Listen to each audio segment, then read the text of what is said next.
Hello बच्चों, नमस्कार। आज आपका पार्ट 2 है, जो कि इस वीडियो में हम डिस्कस करेंगे। जो भी आगे की चीज आपकी छूट गई थी उसको हम डिस्कस करेंगे। ठीक है, तो आप लोग बिल्कुल भी टेंशन ना ले, लगातार हमारे साथ जुड़े रहिए। चलिए शुरू करते हैं। समांतर श्रेणी में बचे थे आपके फार्मूले यानी कि सूत्र। ठीक, क्या बचे थे? सूत्र बचे थे। और इसी में हमने आपको गुणोत्तर श्रेणी के बारे में भी बताया है। ये गुणोत्तर श्रेणी और समांतर श्रेणी के सूत्र की कॉम्बो वीडियो है, तो आप लोग लगातार हमारे साथ जुड़े रहिए और एक बार शेयर कर दीजिए वीडियो को। फिर शुरू करते हैं, अपने दोस्तों के पास शेयर करिए, फिर शुरू करते हैं। आज का हमारे यहाँ का दिन था वोटिंग का, तो हम वोट डाल के आए हैं। आप लोग भी जाइए और वोट कीजिए। ठीक है, चलिए अब देखिए, समांतर श्रेणी का जो nवां पद होता है, क्या होता है भैया? समांतर श्रेणी का nवां पद। n पद हम किसे बोलते हैं? जो अंतिम पद होता है, जिसकी जानकारी नहीं होती, उसे हम क्या बोलते हैं? nवां पद। क्या बोलते हैं भैया? nवां पद। ठीक है, nवां पद बराबर क्या होता है? an बराबर होता है a plus n minus 1 d। यहाँ पे an तो है कौन सा? nवां पद। कौन सा पद है भैया? nवां पद है। ठीक है, और ए क्या होता है? ए होता है प्रथम पद। क्या होता है भैया? प्रथम पद होता है ए। ठीक है, एन की बात करें तो एन पदों की संख्या है। एन क्या है? पदों की संख्या। पदों की संख्या क्या है? एन है। ठीक है, माइनस 1 डी। डी क्या होता है? सर्वांतर। क्या होता है? सर्वांतर। ठीक है, सर्वांतर क्या होता है? डी। अभी पिछली वीडियो में हमने सर्वांतर के बारे में डिस्कस किया था। यानी कि प्रथम पद प्लस पदों की संख्या से अगर एक घटा देते हैं और सर्वांतर का गुणा कर देते हैं तो हमें कौन सा पद मिलता है भैया? एनवां पद। कौन सा पद मिलता है भैया? एनवां पद। ठीक है, क्लियर है? ये फार्मूला याद रखना। समांतर श्रेणी, इनके यूज के बारे में आपको जब वीडियो बनाएंगे, सवाल करवाएंगे, तो उसमें आपको बता देंगे। फिलहाल आप इतना ही या लर्न कर लीजिए कि एन बराबर होता है A plus N minus 1 into D. Clear है? चलिए, समांतर श्रेणी के प्रथम पद एन पदों का योग। ठीक है, समांतर श्रेणी के प्रथम एन पदों का योग। ठीक है, तो प्रथम एन पदों का योग होता है एस एन बराबर एन अपान 2 कोष्टक में 2a plus N minus 1 into D होता है। अब देखिए भैया, अगर हम देखें तो इसको हम क्या लिख सकते हैं? इसको क्या लिख सकते हैं? इसको हम लिख सकते हैं, यहां पे आपको देखना है, यहां पे देखना आप, इसको हम लिख सकते हैं 2a है, यानी a प्लस ए हो जाएगा। क्लियर है? Plus N minus 1 into D, ये हो सकता है। अगर हम इसको तोड़ें तो हम इसको इस फॉर्म में लिख सकते हैं। अगर हम इसको इस फॉर्म में लिखते हैं तो भैया हम इतने वाले को अभी हम क्या बोले हैं? A N. क्या बोले हैं? A N. तो फार्मूला बन सकता है N upon 2 A plus A N. कोई दिक्कत आपको? फिर इसके बाद एक फार्मूला और बन सकता है कि A N upon A plus L, क्योंकि जो ए एन होता है, ठीक है, क्या होता है? ए एन बराबर होता है एल के। किसके बराबर होता है भैया?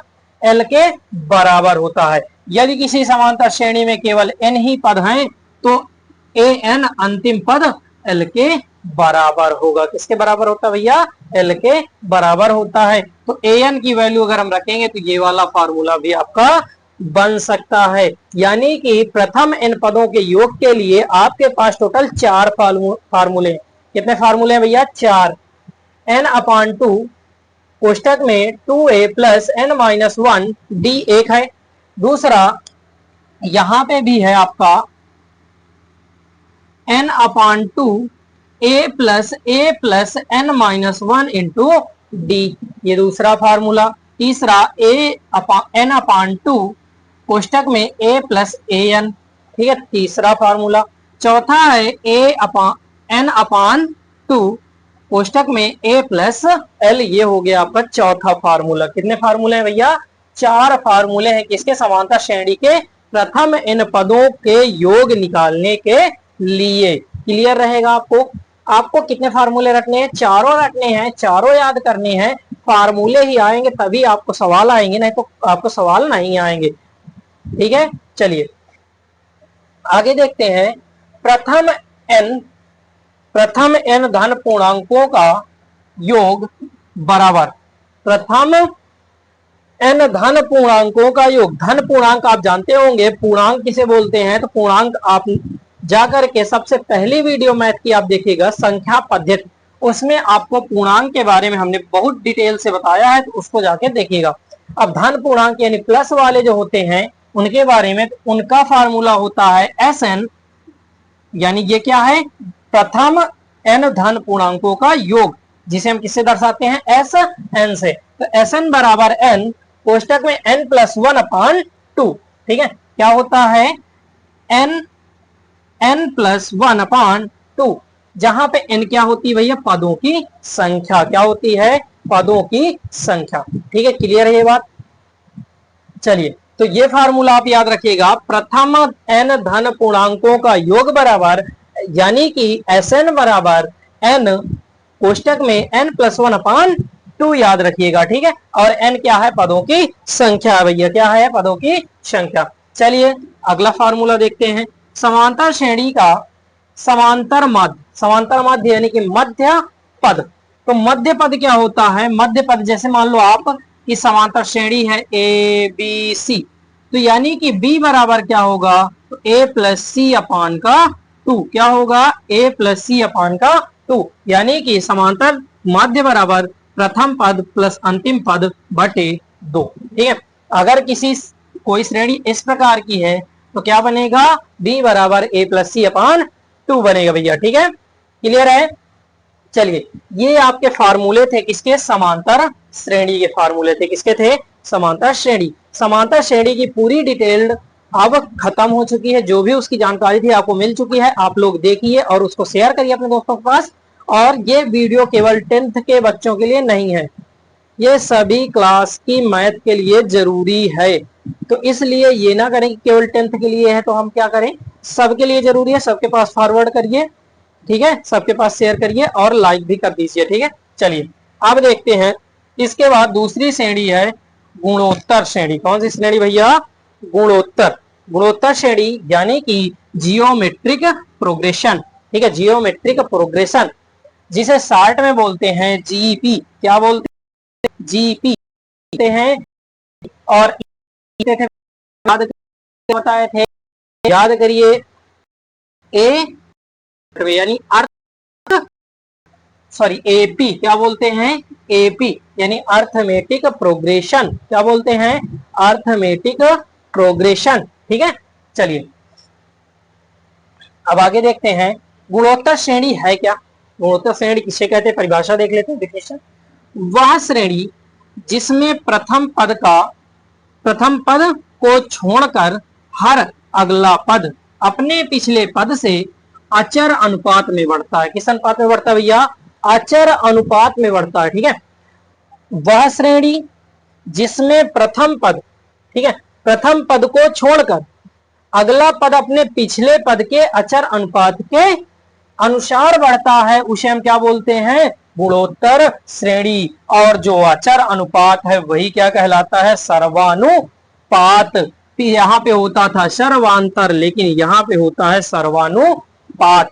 ठीक है, सर्व अनुपात कहलाता है। जैसे देखिए 2, 4, 8, 16 ये एक गुणोत्तर श्रेणी है। ठीक है, तो इसका सर्वानुपात होगा 4/2। काटेंगे क्या आएगा? 1, 4 दूनी 8, यानी 2 अनुपात 1। चलिए 4 एक कम 4, 4 दूनी 8, यानी 2 अनुपात 1। 8 एक कम 8, 8 दून 16, यानी दोनों 2 अनुपात 1। देखिए अनुपात है वो समान है। यही चीज बोल रहा कि प्रथम पद को छोड़कर, देखो प्रथम पद को छोड़कर हर अगला पद अपने पिछले पद के अचर अनुपात में बढ़ता है। तो देखिए पहला पद हमने छोड़ दिया है, उसके आगे के जितने भी पद हैं अचर अनुपात में बढ़ रहे हैं, जो कि क्या है भैया? समान भी है। तो ये होता है हमारा गुणोत्तर श्रेणी। अब टाइप ऑफ जीपी कितनी होती है, यानी कि गुणोत्तर श्रेणी के प्रकार कितने होते हैं? तो गुणोत्तर श्रेणी के प्रकार होते हैं भैया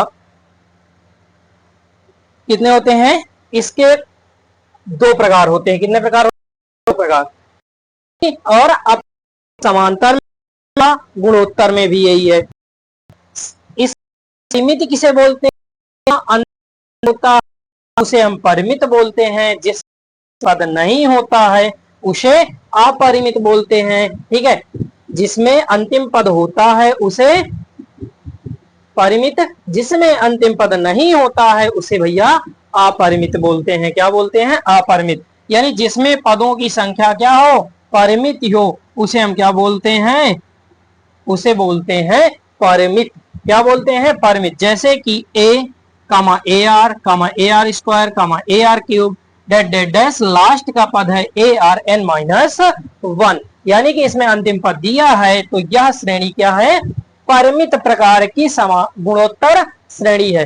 कैसी है? परिमित प्रकार की गुणोत्तर श्रेणी। ठीक है, चलिए अपरिमित में देख लेते हैं। जिसमें पदों की संख्या अपरिमित हो, यानी कि अंतिम पद पता ना हो, उसे हम बोलते हैं अपरिमित। जैसे A R square A R cube dot dot dash A N N minus one dot dot dash, यानी कि इसमें देखिए कोई अंतिम पद नहीं है, डेट डैश लगता ही जा रहा।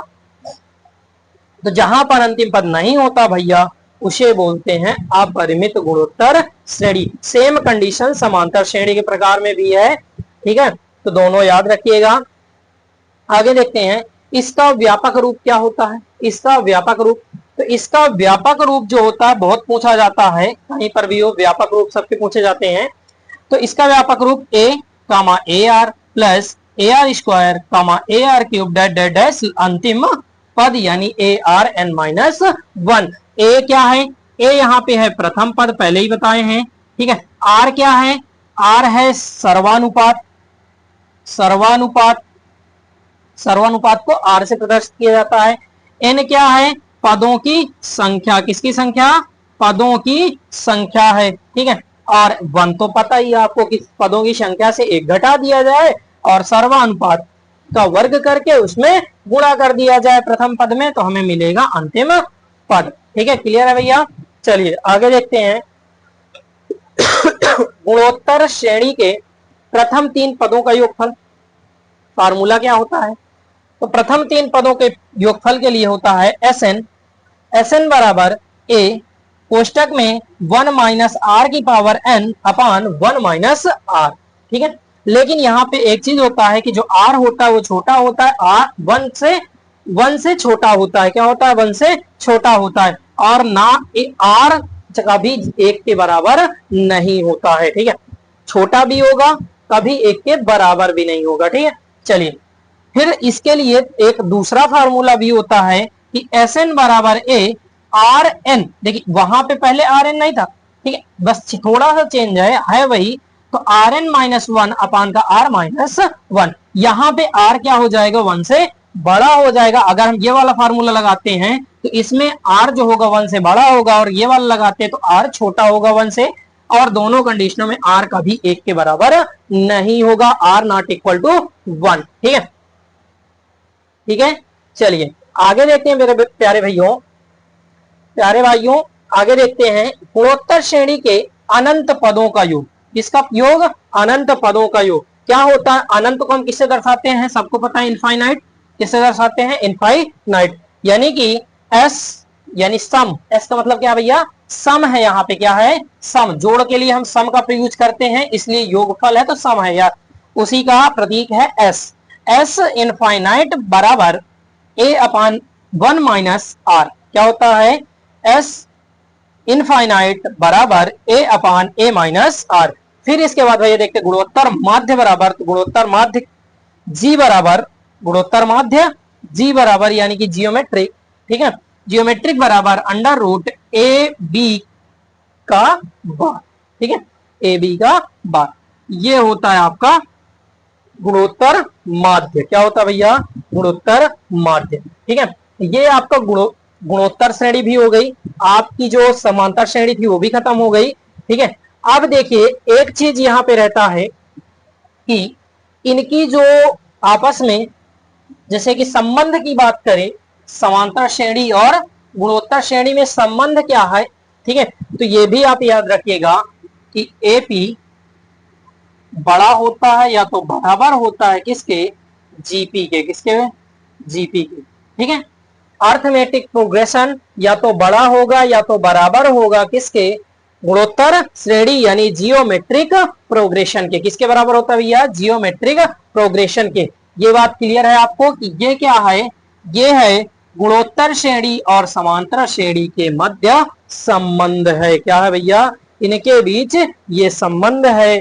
बस यहीं से आपकी बात समाप्त होती है। बस आपका काम है कि वीडियो को शेयर करिए और हमें सपोर्ट करिए, जिससे कि आपको और भी तगड़े तगड़े वीडियो मिलते रहें और आप मेहनत करके पढ़ाई करते रहें, जिससे कि आपका भविष्य उज्जवल हो। चलिए चलते हैं, मिलते हैं नेक्स्ट वीडियो में, तब तक के लिए सबको नमस्कार।